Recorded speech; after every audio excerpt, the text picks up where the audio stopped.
अध्याय 5 ओवी क्रमांक 83 पासून आता सुरुवात करूयात.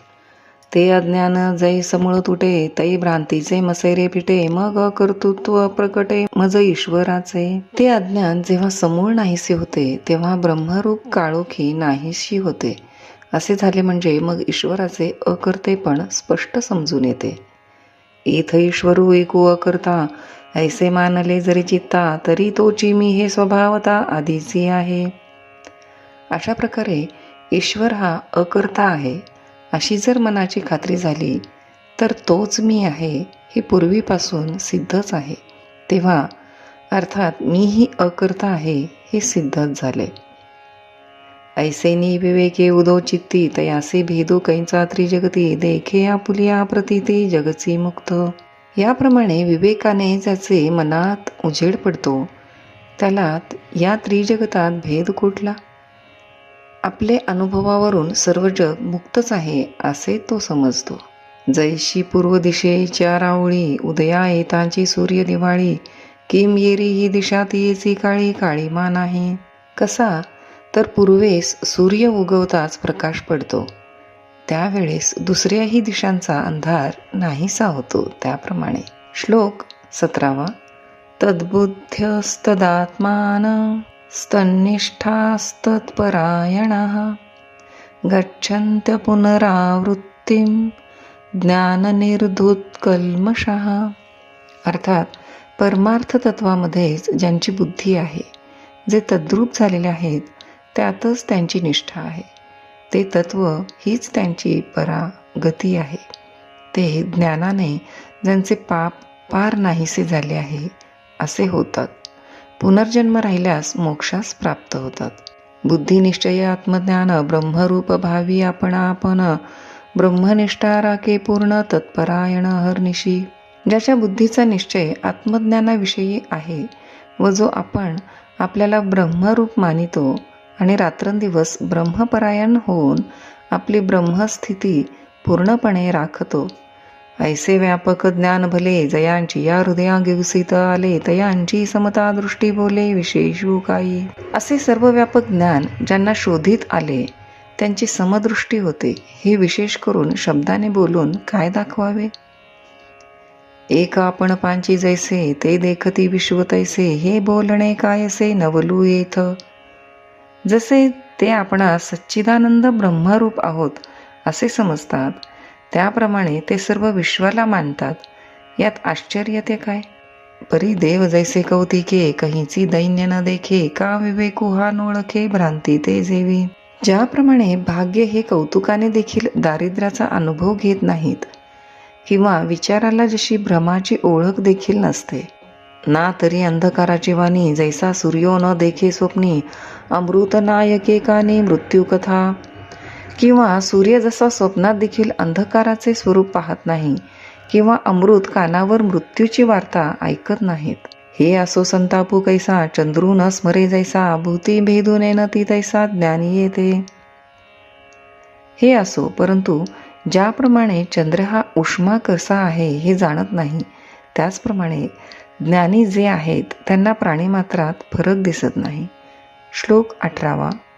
विद्या विनयेन संपन्ने, ब्राह्मणे गवी हस्तिनी, शुनी चैव श्वपाके च, पंडिताः समदर्शिनः. अर्थात विद्या व विनय यांनी संपन्न असलेल्या ब्राह्मणाचे ठिकाणी गायीमध्ये किंवा बैलामध्ये, हत्तीमध्ये, कुत्र्यामध्ये व चांडालांमध्ये ब्रह्मज्ञानी ब्रह्मनिष्ठ समब्रह्म पाहणारे असतात. मग हा मशकू हा गजू, किम हा श्वपचू हा द्विजू, पैलई तरु हा आत्मजू, हे उरेलके.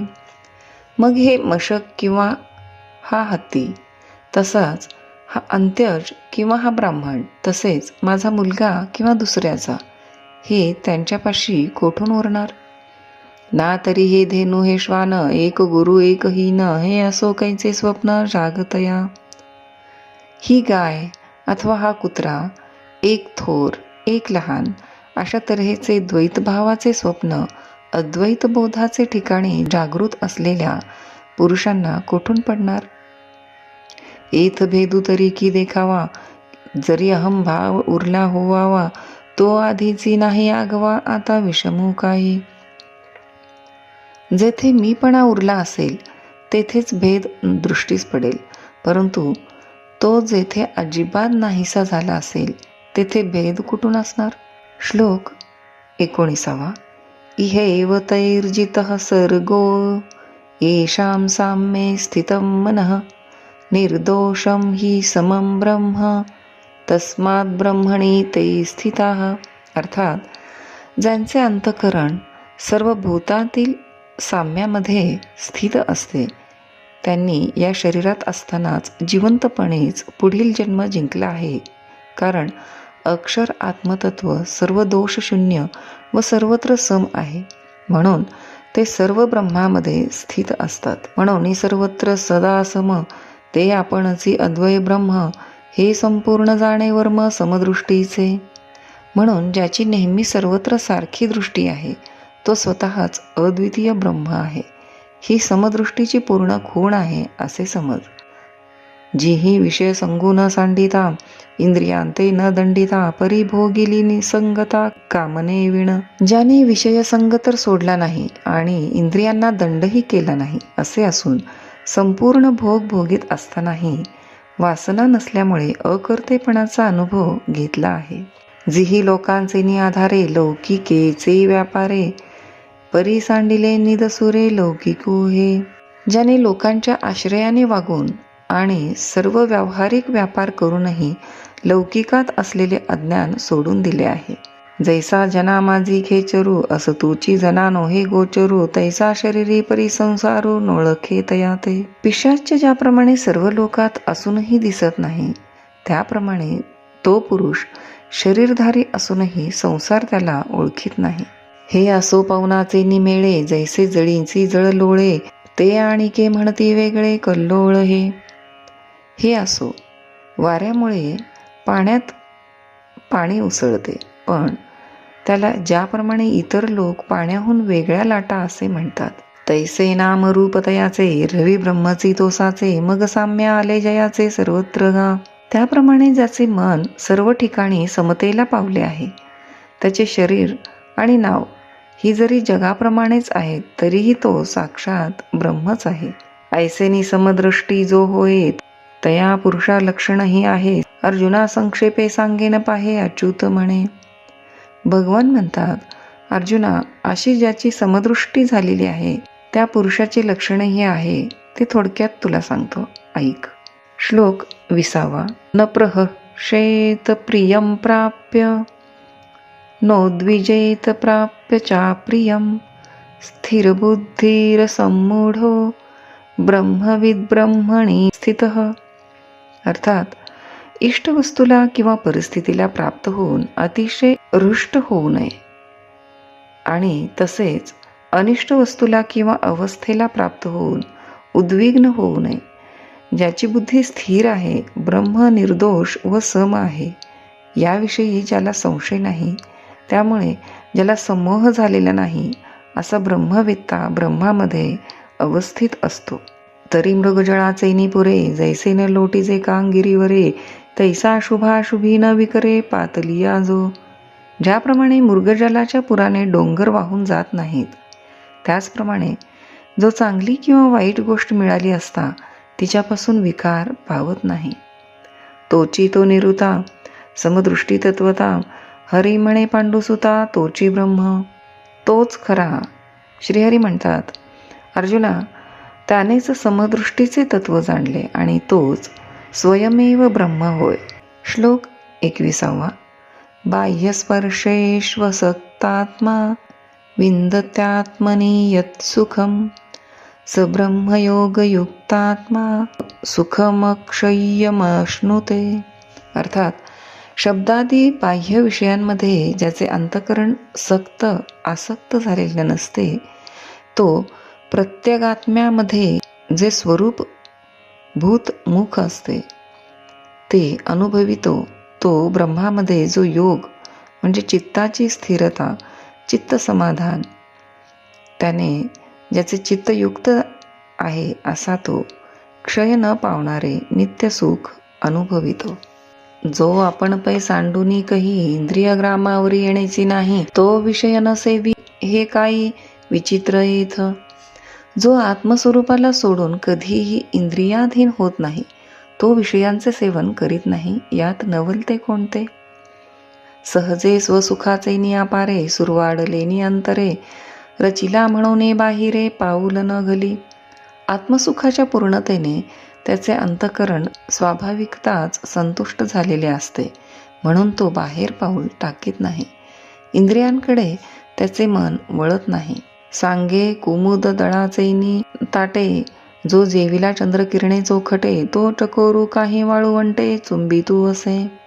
ज्या चकोर पक्षाने चंद्रविकासी कमलांच्या पानात उत्तम किरणांचे भोजन केले आहे, तो वाळवंटात वाळू विक्रीत बसेल काय. तैसे आत्मसुख उपाईले, जयासी आपण पेचे फावले, तया विषयो सहजे सांडवले म्हणो काही. ज्याला आपल्याच ठिकाणी आत्मस्वरूप प्राप्त झाले आहे, त्याला विषयांचा सहज त्याग झाला हे म्हटले पाहिजे का.